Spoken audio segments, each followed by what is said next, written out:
Broeders en susters, goeiemôre, baie welkom by ons erediens. Net 'n paar afkondigings vooraf.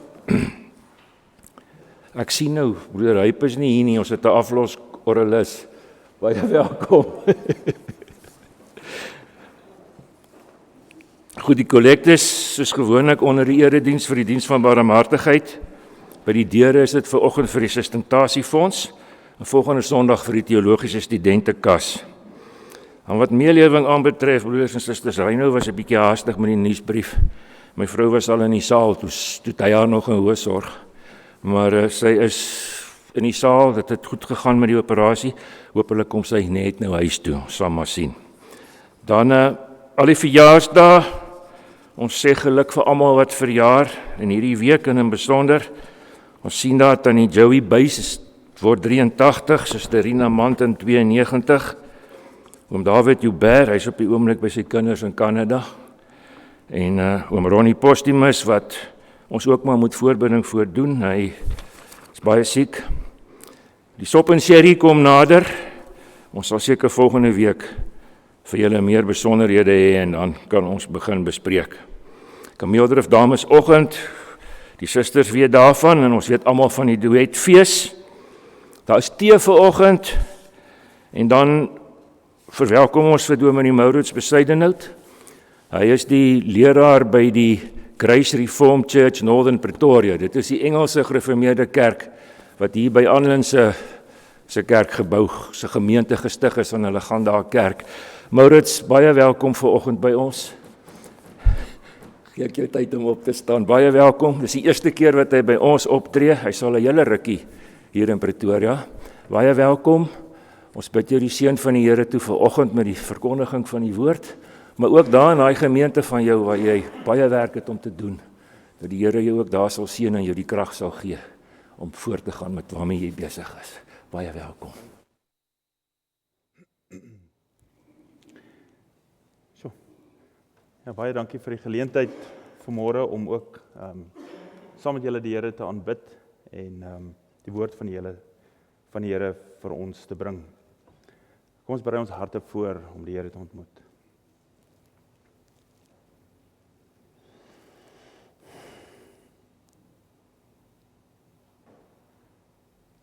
Ons hulp is in die naam van die Here, wat die hemel en die aarde gemaak het. Genade vir julle en vrede van God ons Vader en die Here Jesus Christus in gemeenskap met die Heilige Gees. Kom ons staan saam en dan sing ons saam die lof en die prys van ons Here en ons God van Psalm 46 vers 1, 5 en 6.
belydenis van ons geloof, wat ons glo, diep in ons harte kom vanoggend van die belydenis van Nicea. En so dis die vraag wat ons vir onsself vra, wat is dit wat ons glo? Dus ek lees vir ons hierso. Ons glo in een God, die almagtige Vader, die skepper van hemel en aarde, van alle sigbare en onsigbare dinge, en in een Here Jesus, die enige gebore Seun van God, voor al die eeue uit die Vader gebore.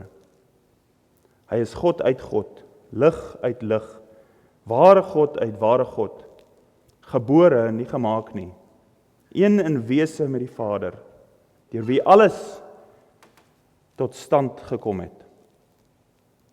Hy het ter wille van ons, mense, en ons saligheid uit die hemel neergedaal en het deur die Heilige Gees uit die Maagd Maria vlees geword. Hy het mens geword. Onder Pontius Pilatus is hy gekruisig. Hy het gelei en is begrawe.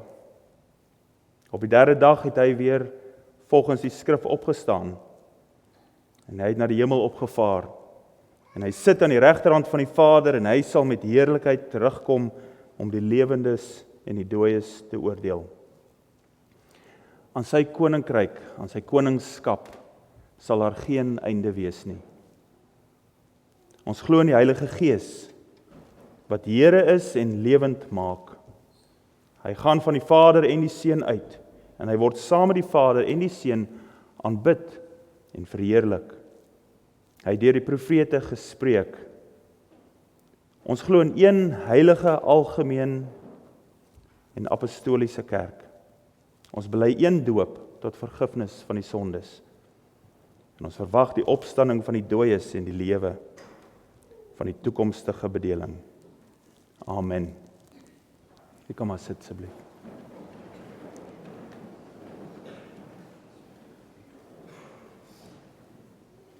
Wat 'n wonderlike belydenis wat ons elke Sondag aan mekaar en aan onsself en aan die wêreld kan verkondig. Soos ons kom voor die Here en ons dink oor ons eie verhouding met God en ons dink oor sy heiligheid, kom ons nou by die deel wat ons verontmoedig voor hom en onsself sien in realiteit. En ons teksgedeelte van die wet is vanmôre van Levitikus 20 vers 22 tot 26 en as jy dit saam met my wil lees in die Bybels, is dit 'n wonderlike ding. Ekskuus. So jy weet Levitikus, die boek van Levitikus gaan alles oor heiligheid en onheiligheid, reinheid en onreinheid. En in die middel van Levitikus is die hoofstuk 16 wat gaan oor die sonde van die volk wat weggeneem word. Maar ek lees vir ons hoofstuk 20 vers 22 tot 26 en luister mooi. Onderhou dan al my insettinge en al my verordeninge en doen dit, dat die land waarheen ek julle bring om daarin te woon, julle nie uitspieg nie. En julle mag nie wandel in die insettinge van die nasies wat ek voor julle uitverdrywe nie. Want al hierdie dinge het hulle gedoen, daarom het ek 'n afskuw van hulle gekry. En ek het vir julle gesê, julle sal hulle land in besit neem, en ek sal dit aan julle as besitting gee, 'n land wat oorloop van melk en honing. Ek is die Here julle God, wat julle van die volke afgesonder het. Daarom moet julle 'n onderskeid maak tussen die rein en die onrein diere, en tussen die onrein en die rein voëls.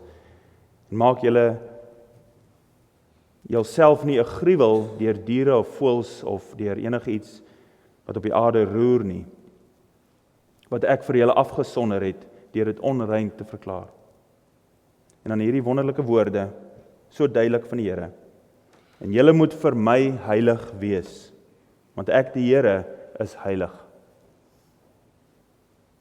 En ek het julle van die volke afgesonder om myne te wees. So die begin van die teks praat oor God wat vir Israel sê dat hulle moet alles onderhou wat hy vir hulle geleer het. En hulle moet hierdie onderskeid maak tussen wat heilig is en wat algemeen is, ordinêr, dit wat aan die volke behoort. En hulle moet hulle self afsonder, en hulle moet hulle self wy aan God. Hoekom? Want die Here sê, hy is heilig. En wanneer jy in sy teenwoordigheid ingebring word, dan moet jy heilig lewe, soos wat hy heilig is. Want God het ons afgesonder vir homself. En as ons dink daaroor, en ons dink oor ons lewens, en ons dink oor hoe ons nie dit doen nie, hoe ons nie onsself afsonder vir die Here nie, hoe ons maar so verskriklik is soos die wêreld, dan oortuig die Gees ons van sonde, is dit nie? Van ons tekortkominge. En dit is reg so, want ons moet nederig voor ons God kom. Maar daar is ook, soos julle weet, ook goeie nuus, dat in die Here Jesus Christus is ons sondes vergewe. En as ons sondes bely voor hom in eerlikheid, dan is hy getrou en regverdig om al ons sondes te vergewe en ons skoon te was van alle ongeregtigheid. En so dit is wat ons dink en vooruitmoediging voor God, kom ons sing saam Psalm 25 vers 2 en vers 4.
Ons kom nou voor die Here in gebed.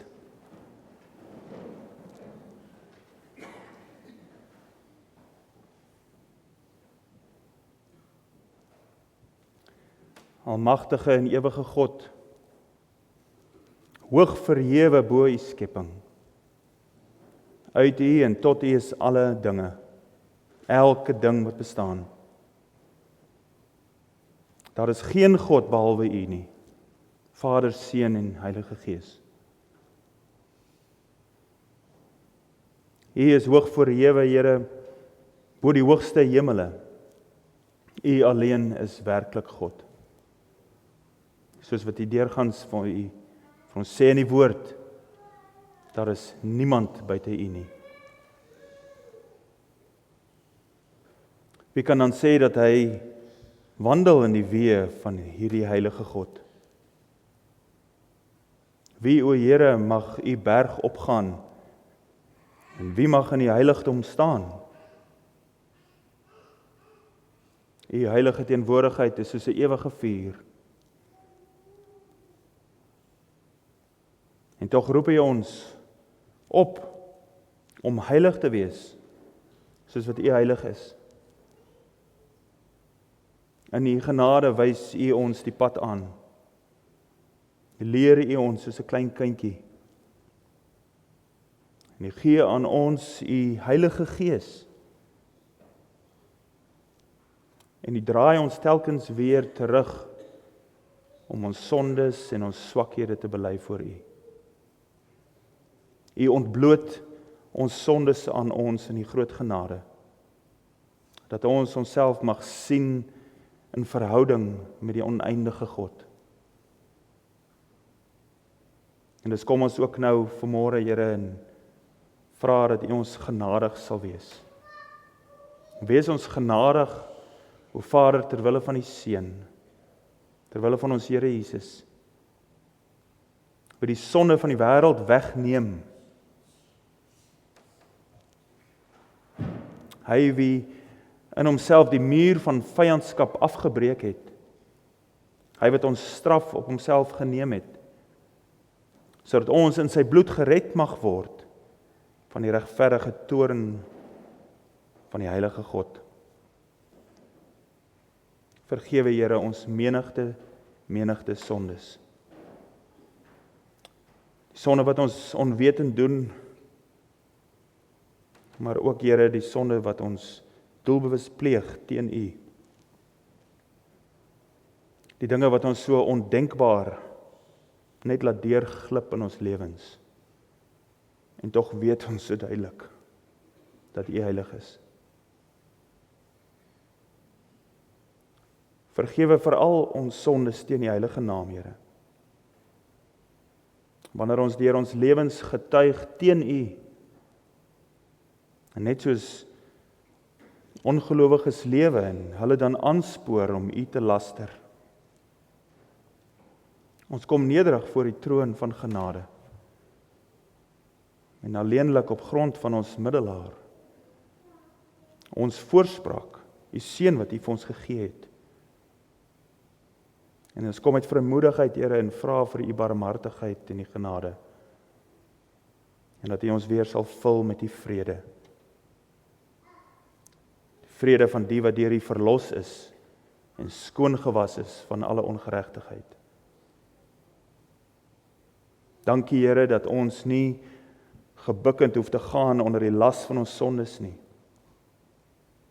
maar dat U dit wegneem, dat U ons weer herstel, sodat ons met blydskap en vreugde ons God se naam op ons lippe mag neem. Dankie, Here, dat U ons sondes skei van ons so ver soos die ooste van die weste. Dankie dat ons vanoggend hier by mekaar mag wees, omdat U ons na U toe geroep het. Deur die woord, Here, roep U ons deurgangs om na U toe te kom, om nader aan U te lewe, om onsself aan U te wy en onsself aan U te gee, want U alleen is waardig. Niks op hierdie aarde is waardig om aanbid te word nie. Ons sal ons knie voor niks buig, niemand nie, behalwe ons Here Jesus Christus.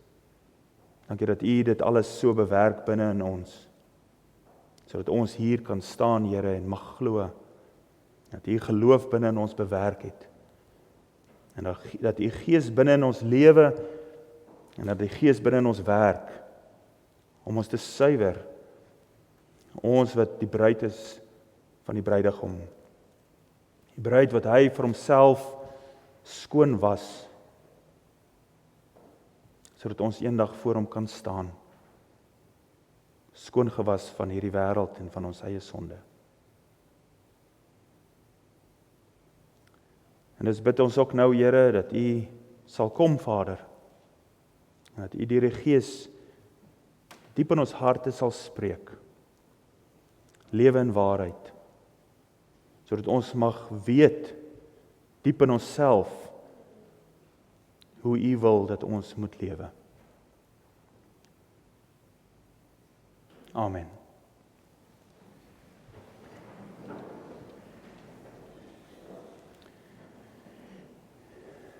Voor ons die woord van die Here oopmaak, kom ons sing saam Psalm 33, 2 verse, vers 5 en vers 11.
As jy die woord van die Here saam met my wil oopmaak, ons gaan lees uit Deuteronomium hoofstuk 14.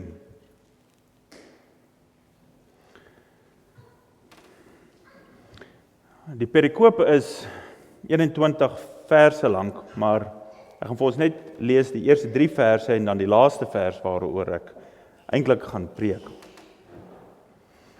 Hierdie is 'n teks en spesifiek hierdie laaste vers en hierdie gedagte is iets wat ek mee worstel die afgelope 3 weke, 4 weke nou al.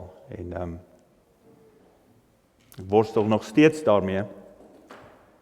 En so ek bid dat die Here ons sal seën en lees van sy woord en ook die prediking. So lees saam met my in Deuteronomium 14 vers 1 tot 3 en vers 21. Hier is die woord van God. Julle is kinders van die Here julle God.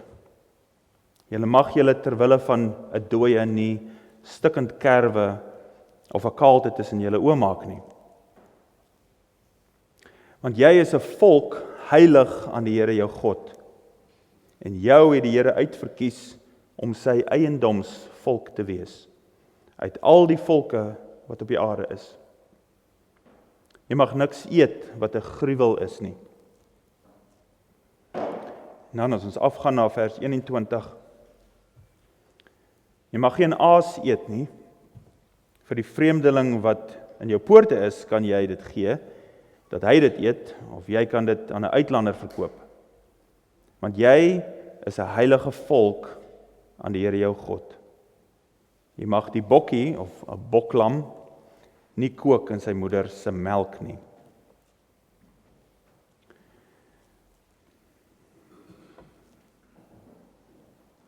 Dit is 'n moeilike teks vir iemand in die 21ste eeu om te lees. Daar's veel vreemde dinge in hierdie teks. Maar as ons kyk vanoggend, as ons kyk na hierdie perikoop wat ons voor ons het, dan sien ons dat dit meerendeels gaan oor ekskuus tog. oor hoe Israel moet onderskei tussen rein en onrein. En hier spesifiek gaan dit nou oor dinge wat jy mag eet en nie mag eet nie. En so gaan jy deur die boek van Levitikus gaan ook, soos ek vroeër gesê het, oor hierdie onderskeid wat 'n mens moet tref. Tussen heilig en onheilig, of ordinêr, en tussen rein en onrein. En so is die Torah, die Pentateeg, het dit baie te doen met hierdie onderskeid wat Israel moet maak. Maar wat selfs meer belangrik is dit, is dat hierdie inhoud van hierdie perikoop begin en eindig met die konteks. Die konteks, as jy dit dalk opgetel het, in die Grieks is dit dieselfde woorde, aan die begin en die einde vers 2 en vers 21, hierdie woorde wat sê, jy is 'n heilige volk aan die Here jou God. En so dit word alles vervat in hierdie inclusio, as jy dalk die tegniese woord van dit ken. Maar dan aan die einde, in die laaste sinnetjie, amper soos 'n opsomming, het jy hierdie vreemde kriptiese sinnetjie. Jy mag nie 'n boklam in sy ma se melk kook nie. Jy mag nie 'n boklam in sy ma se melk kook nie. Dis 'n versietjie, dis die tipe sinnetjie wat 'n mens graag maar oorslaan, omdat jy nie kop of stert kan uitmaak wat dit mag beteken nie, wat die bedoeling is. Jy kan jouself indink wat die Jode daarmee maak, en hoe hulle melk en vleis skei, hoe dit vir hulle een groot ding geword het. Maar dit is vir ons moeilik, want hierdie sinnetjie het oënskynlik nie 'n konteks nie, en daar's nie 'n waarskuwing nie, en dit vertel nie vir ons wat dit eintlik beteken nie. En so skiep ons dit maar oor. En tog is hierdie sinnetjie baie belangrik genoeg dat dit 3 keer voorkom in die Ou Testament. Dit is hier aan die tweede generasie, Israeliete 40 jaar nadat hulle die voorouers uit Egipte uitgered is. Maar dit is ook 2 keer word dit genoem in Exodus 23 vers 19 en 34 vers 26, terwyl die eerste generasie voor die berg van God staan. En so die groot vraag wat ons moet vra is natuurlik, wat het hierdie opdrag in die Ou Testament te doen met God se reddende ingryp in hierdie sondige wêreld? God sit nie maar somme dinge in sy woord nie. Wat het hierdie opdrag te maak met God se ingryp in hierdie wêreld, hierdie sondige wêreld? Ons kan dit anders stel. Wat het hierdie opdrag aan Israel te doen met Jesus?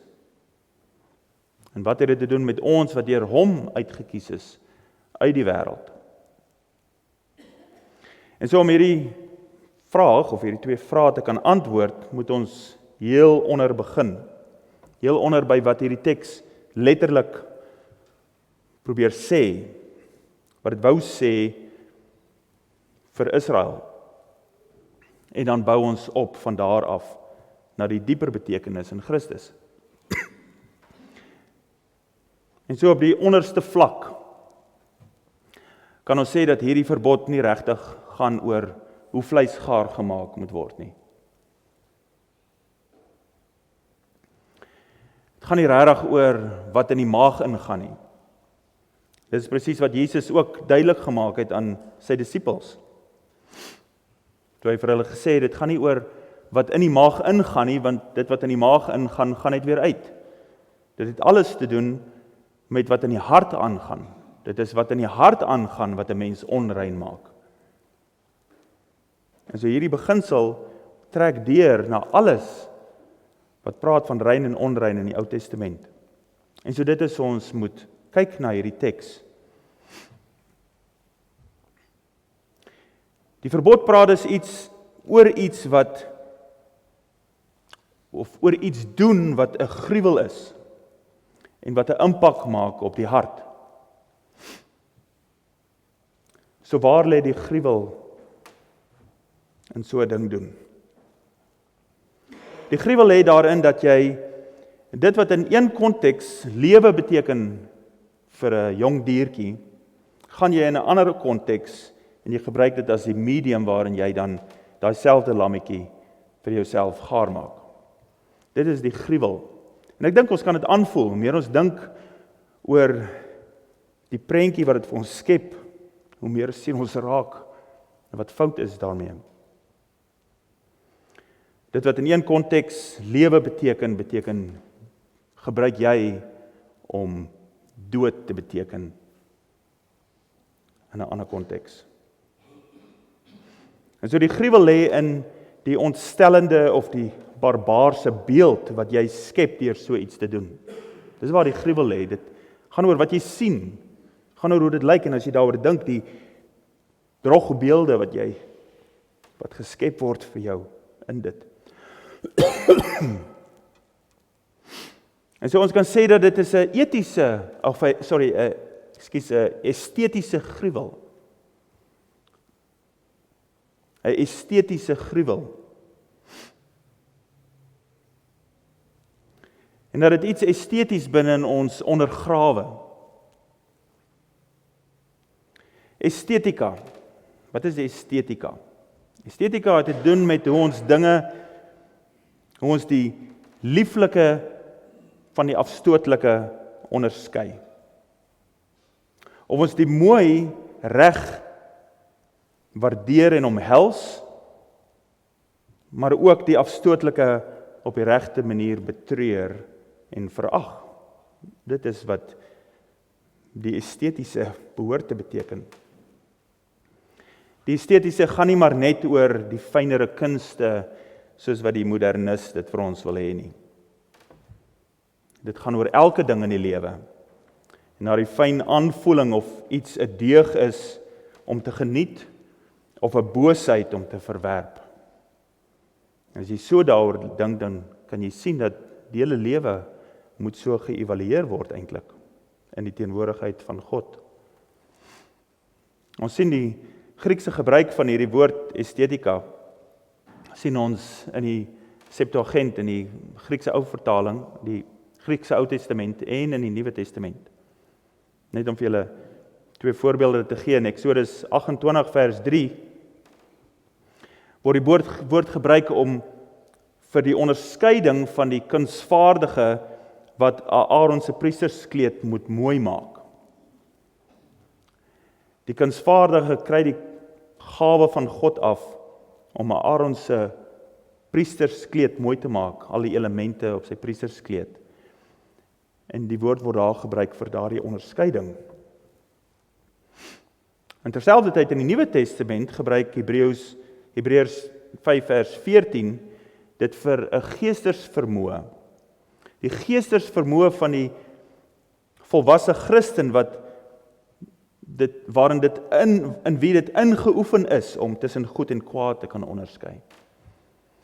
So dis nie maar net dit wat die fynere kunste is nie, dit is alles in die lewe. Dit het 'n etiese komponent. Die lewe met God het dus alles te doen met so 'n estetika. 'n Fyn sensitiwiteit of 'n oog om met 'n Godgegewe insig die goeie en die mooi te kan uitken, om dit te kan geniet en waardeer en ook bewaar, omdat dit self vir God aanneemlik is. Maar terselfdertyd ook dit wat vir God afstootlik is, te verwerp en te verag. Dat daar vir die gelowige, die een wat na God toe getrek word in sy heiligheid in, dat daai onderskeid duidelik is en al hoe meer duidelik word. Dit is goed en wel om die pragt van meesterstukke soos die Dawidbeeld en Mozart te kan uitken en te geniet. Maar hoeveel te meer dan nie die mooi en dinge soos kinderlike onskuld, dinge soos die huwelik, dinge soos 'n nederige, sagte karakter, dinge wat die woord soveel oor praat. So die beeld van 'n boklam wat lê en prut in sy ma se melk is dus iets visueel gruweliks, is dit nie? Dit onderdruk en vertrap 'n sensitiwiteit in ons en dit maak alledaags wat voor die hand liggend onvanpas behoort te wees. Maar die wreedheid het niks regtig te doen met die omstandighede van die lammetjie nie.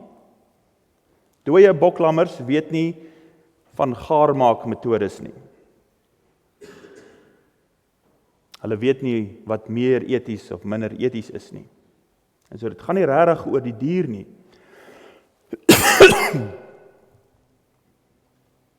Die briljantheid van hierdie verbod het te maak met iets diepers. Met die tipe mens wat God wou herstel in hierdie voormalige slawe uit Egipte. Hierdie slawe wat nou sy eiendomsvolk geword het. Om 'n boklam te kook in sy ma se melk kommunikeer 'n wreedheid wat hulle oë en hulle gedagtewêreld nooit meer kon sien of selfs bedink nie. God was besig om die Israeliete skei van sy verlede en van die wêreld rondom hom.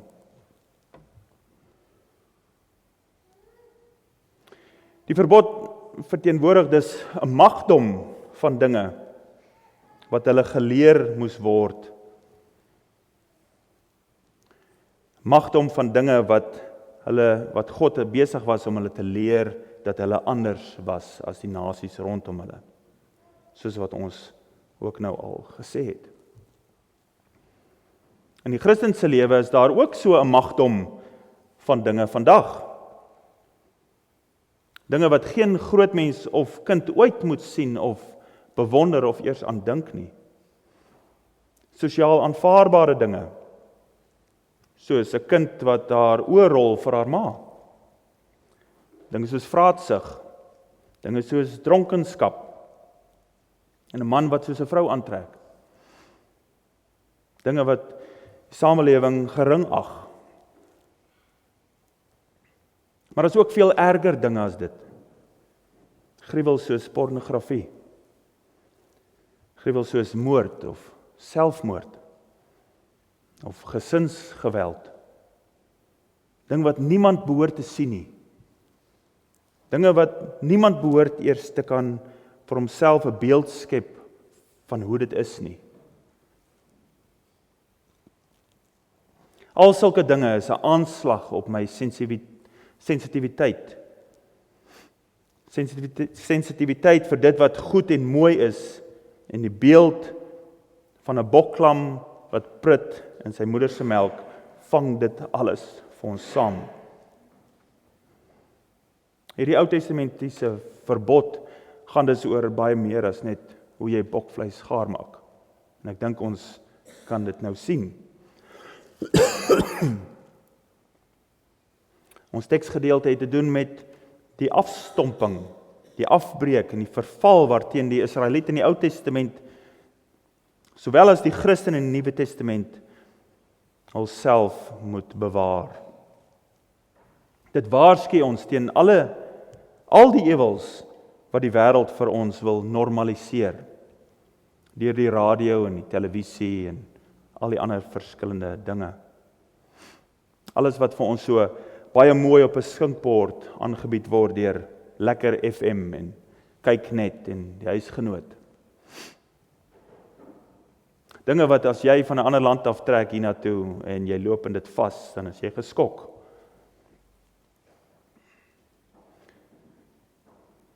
Hoe normaal is vergryping nie vir ons al vandag geword nie. Vraatsug en dronkenskap, wellus, al die verskeie vlakke van pornografie op die internet, die platvloerse vuil taal, die tipe Afrikaans wat deesdae gepraat word. Om nie te praat van die musiek wat ons in Dischem moet aanhoor heeltyd nie. Dinge wat ons hoop dat ons kinders dit nie optel nie. Al sulke dinge is vir die Christen onvanpas, is dit nie? Al sulke dinge is vir die Christen verwerplik. God leer die Christen net soos die Israeliet in die Ou Testament om fyn te onderskei tussen hierdie dinge. Tussen heilig en onheilig. Tussen dit wat aan God gewy is en dit wat ver weg van ons af gehou moet word. Dit wat korrup is. Dit wat ons so maklik kan korrupteer. In Levitikus 10 vers 10 stel God dit so duidelik. Hy sê, julle moet onderskeid maak tussen wat heilig en onheilig is.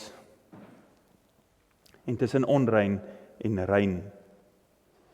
Die woord onheilig in die Afrikaans, dis nie regtig 'n goeie vertaling nie. Want dit skep vir ons die gedagte dat jy kry heilig en dan kry jy onheilig en dan kry jy neutraal hier in die middel. En dit is glad nie die Bybelse beeld wat ons moet hê nie. Die verskil tussen heilig en onheilig, in Engels is dit profane, dit wat alledaags is. Dis tussen heilig en dit wat ordinêr is tussen die nasies. Hier is die beeld. Die beeld is, daar is die verdorwe wêreld. En God trek mens in sy teenwoordigheid in. Sy teenwoordigheid is heilig en skoon en suiwer. En so die onderskeid is dit wat by God hoort en dit wat nie by God hoort nie. En daar is niks in die middel nie. Daar is niks in die middel nie. Jy is of besig om te beweeg in een rigting of in die ander rigting. En hierdie onderskeid is nie net van dinge buite ons nie. Ek dink as Christene weet ons dit baie goed. Die onderskeid het veral te doen, hoofsaaklik te doen, met die onderskeid wat ons binne in onsself maak. Maar hoekom? Hoekom deel die Christen nie sommer maar in elke ding wat hy in hierdie wêreld sien en hoor nie? Elke ding wat die wêreld vir hom aanbied. Hoekom deel die Christen nie maar net daarin nie? Die rede, soos wat ons gesien het al, is dat God van ons iets nuuts gemaak het. God het van ons iets nuuts gemaak. Ons onderskei heilig van platvloers en wêrelds, want hy het ons geheilig. As jy net daai sinnetjie vandag onthou, sal dit wonderlik wees. Ons maak hierdie onderskeid, want God het ons geheilig. En hy het dit gedoen deur die bloed van Jesus Christus. Hy het ons nader gebring aan hom deur Jesus Christus. Luister net weer hoe God praat in Levitikus 20 vers 26, die teks van die wet wat ons gelees het. Julle moet vir my heilig wees, want ek die Here is heilig. Daar is die logika. Julle moet heilig wees, want ek is heilig, sê God. En ek het julle van die volke afgesonder om myne te wees. Sien julle God se logika? Julle is nou myne. Julle is nou hier in my teenwoordigheid. Ek is heilig. Julle moet heilig wees. Ons hoor dieselfde ook in ons teks, in die begin en die einde, soos ek gesê het. Jy is 'n volk heilig aan die Here jou God. Jou het die Here uitverkies om sy eiendomsvolk te wees, uit al die volke van die aarde. Soos wat God Israel uitgeruk het vanuit die maniere van Egipte, en hulle gewy het aan homself, soveel te meer het hy ons uit die wêreld uitgeruk, om sy eiendom te wees. Hy het ons sy eiendom gemaak, om ons aan hom te wy in Christus. Met ander woorde, ons dink en doen nou anders, want ons is nou anders. As jy 'n kind sou aanneem, sou jy hom leer om te dink en te doen volgens sy nuwe identiteit. Soos wat sy nuwe huisgesin dinge doen. Hy word nie maar gelos om te lewe soos 'n straatkind nie. of 'n kind by die kinderhuis nie. Hy het nou 'n nuwe identiteit, hy behoort nou in jou huishouding. En so sê jy vir hom dan, nee seun, dit is nie hoe jy meer dinge kan doen nie. In ons gesin maak ons so. En dit is presies wat God doen. Julle is nie meer slawe nie. Julle is nie meer slawe van Egipte nie. Vir die Christen sê God, jy is nie meer 'n slaaf van die duiwel nie. Jy is nie meer 'n slaaf van jou eie vlees nie. Jy is nie meer 'n slaaf en 'n diensknegt van die wêreld nie.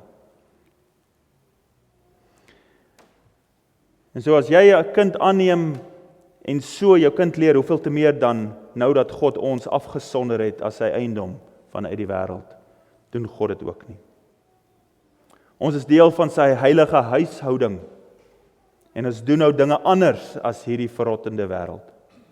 Ons is uit die wêreld gered deur God en vir God. Ons is nou anders en ons doen nou dinge anders. 2 Korintiërs 5 vers 17 sê, daarom as iemand in Christus is hy 'n nuwe skepsel. Die ou dinge het verbygegaan. Kyk, dit het alles nuut geword. Kyk die nuwe skepping. Kyk die nuwe skepping, alles nuut. As iemand in Christus is hy 'n nuwe skepsel. Daar is inderdaad 'n nuwe estetiese andersheid in hoe ons die lewe, die hele lewe nou evalueer en geniet. Daar is 'n andersheid in hoe ons kyk na die lewe, en hoe ons luister, en waarvoor ons luister, waarvoor ons kyk. Soos Paulus skryf in Filippense 4 vers 8, die gelowige bedink alles wat regverdig is, alles wat rein is, alles wat lieflik is, alles wat loflik is, watter deeg of watter lof daar ook mag wees, hy rig sy gedagtes daarop. Julle hoor die refrein wat deurkom. As ons dus nou weer kyk na vers 21, kan jy sien waarom God die Israeliet leer dat hy nie meer goed kan eet wat in die veld gevrek het nie. Hy kan nie aas eet nie. Hy kan dit gee vir die uitlander, maar hy self kan dit nie eet nie. En dan gee God hierdie rede, want jy is 'n heilige volk aan die Here gewy, want jy is nou God se eiendom. So die Israeliet moet telkens vir homself leer hoe hy behoort aan God. Die nasies doen dit, maar ek behoort aan God. Die wat aan God behoort sal heilig wees, want hy is heilig. Die wat God nader trek uit die verrotting van hierdie wêreld, nader aan homself, by wie alleenlik daar lewe is, hulle sal lewe asof in sy teenwoordige heiligheid. Want dit is waar hy hulle geplaas het. Ons is saam met Christus verborge in God. So as ons dit alles saamvat, hoe is hierdie verbod van 'n boklammetjie wat len prut in sy ma se melk, en die andersheid van Israel in vergelyking met die nasies rondom hulle, hoe is dit toepaslik vir ons vandag? Ek dink daar is 3 punte wat baie duidelik uitkom. Die eerste punt is hoe ek oor myself dink. En ons het dit eintlik al reeds gesê. Dat ek dink oor myself en ons oor onsself in ooreenstemming met ons redding. Net soos Israel God se eiendomsvolk geword het, is jy as 'n Christen ook nou vrygekoop om sy heilige eiendom te wees. Dis jou identiteit. En jy moet dink aan jouself en ons oor onsself vir ooreenstemming met hierdie realiteit. Luister hoe Petrus God se woorde in die Ou Testament by die berg in Eksodus 19 toepas en toeskryf aan ons. Ons is 'n uitverkore geslag, 'n koninklike priesterdom en God se eiendom om te verkondig die deugde van hom wat ons uit die duisternis geroep het tot sy wonderbare lig.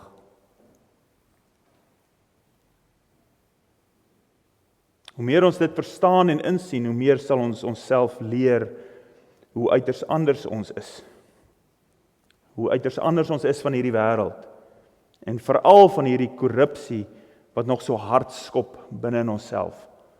Ons is anders as die korrupsie wat so trek binne in ons. En hoe meer ons onsself vereenselwig met die nuwe realiteit waarin God ons geplaas het, hoe meer sal ons kan anders dink oor dit.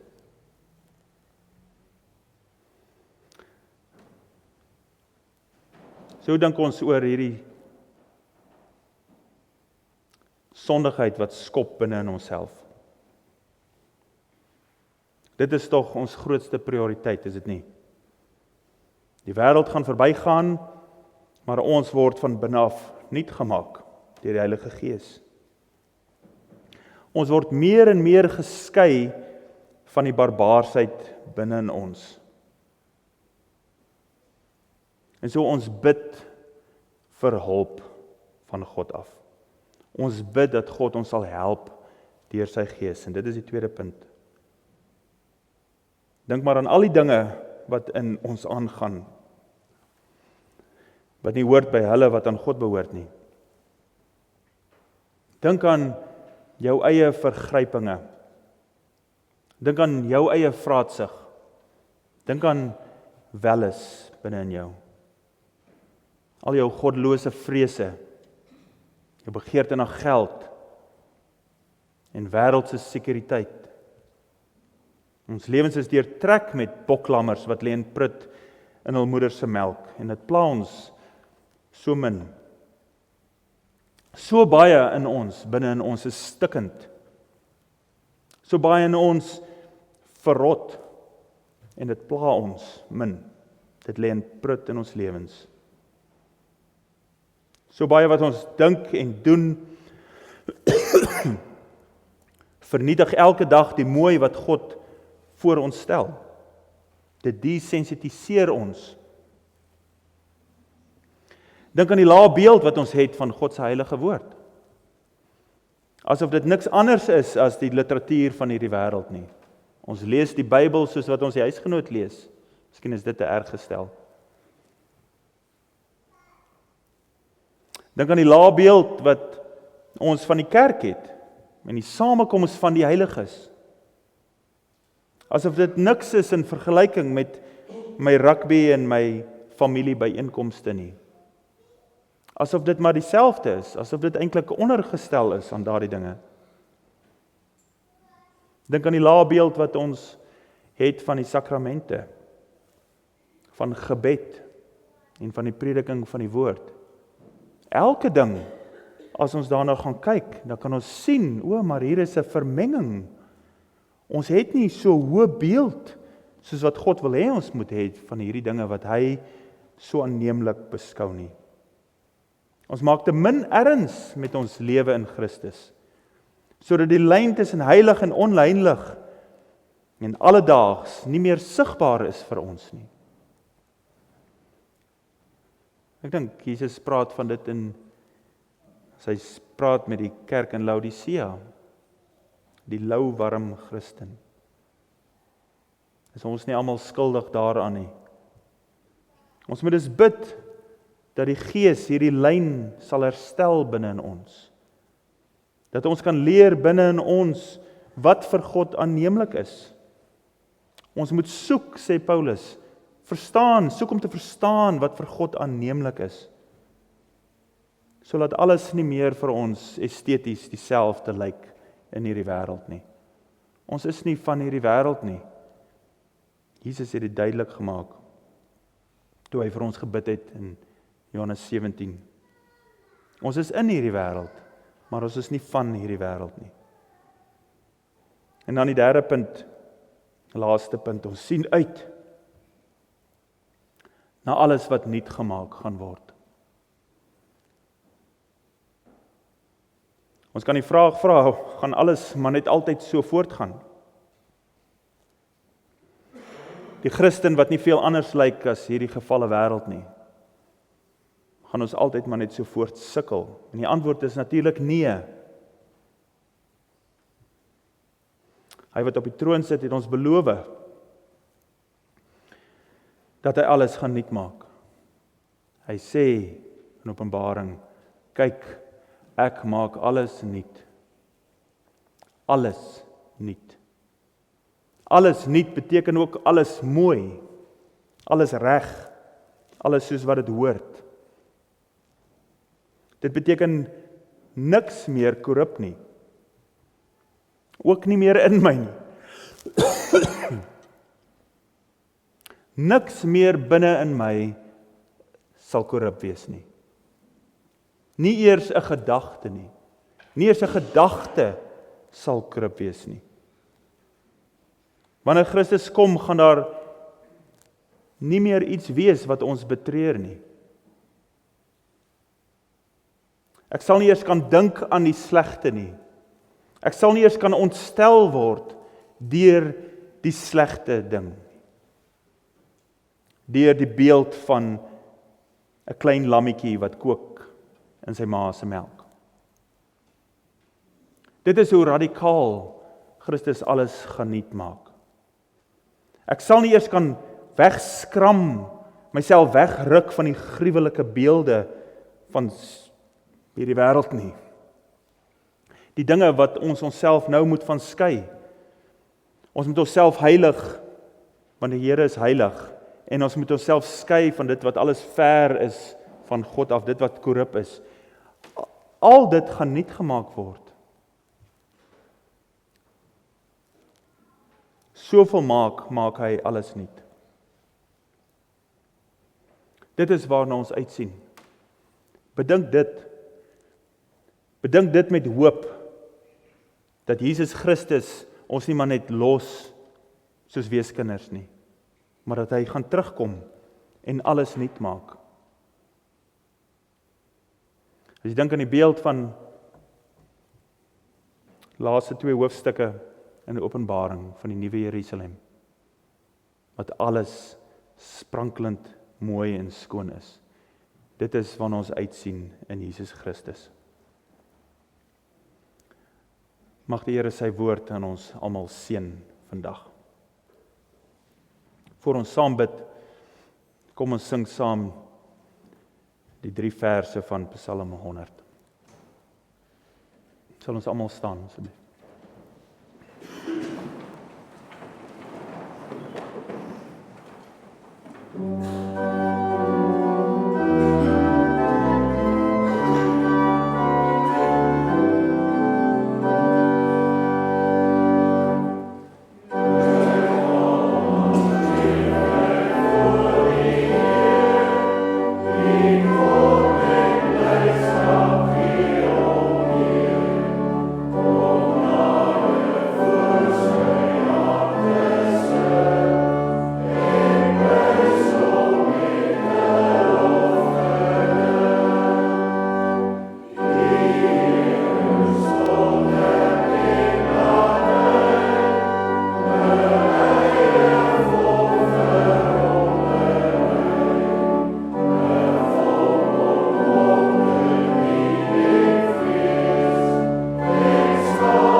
Kom ons kom nou voor die Here in gebed.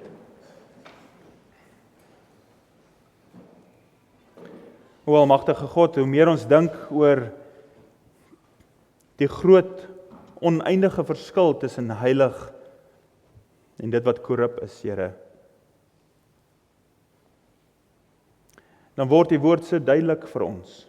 Dan word die lyne so duidelik. En dat U ons geroep het uit hierdie wêreld om U te geniet. Dit wat die mooiste en sprankelendste en beste is in alles wat bestaan.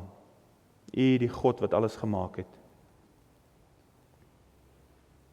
Ons loof U, Here, dat U praat met ons en dat U hierdie werk binne in ons doen om ons te suiwer, om ons skoon te was, om ons denke, die manier hoe ons dink en voel en doen te verander, om dit alles nuut te maak,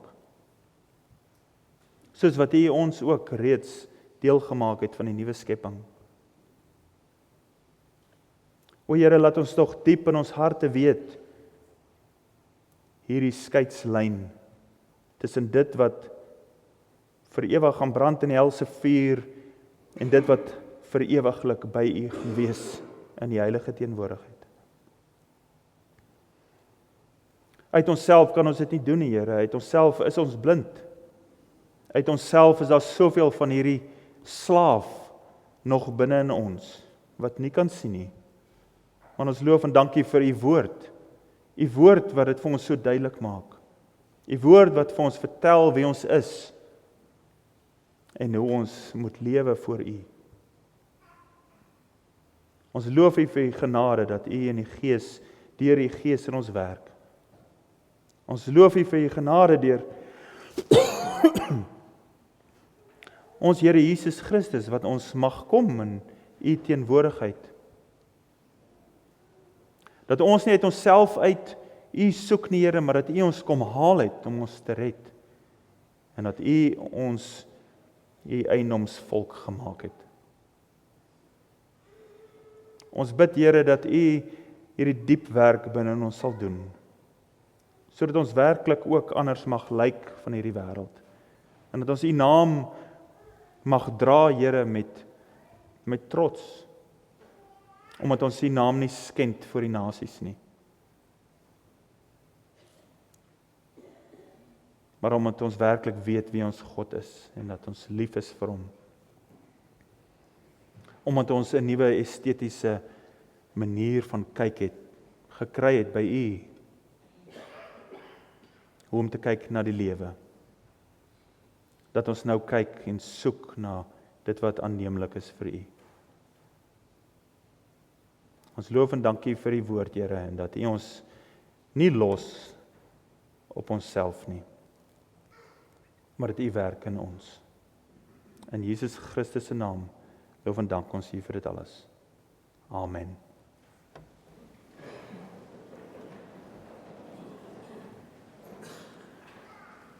Ons het nou geleentheid vir ons offergawes.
Voor ons die seën van die Here ontvang, kom ons staan saam en ons sing lied nommer 45 vers 1, 8 en 12.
Ontvang nou die seën van die Here uit 2 Korintiërs 13 vers 13.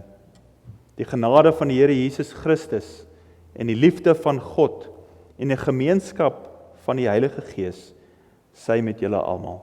Amen.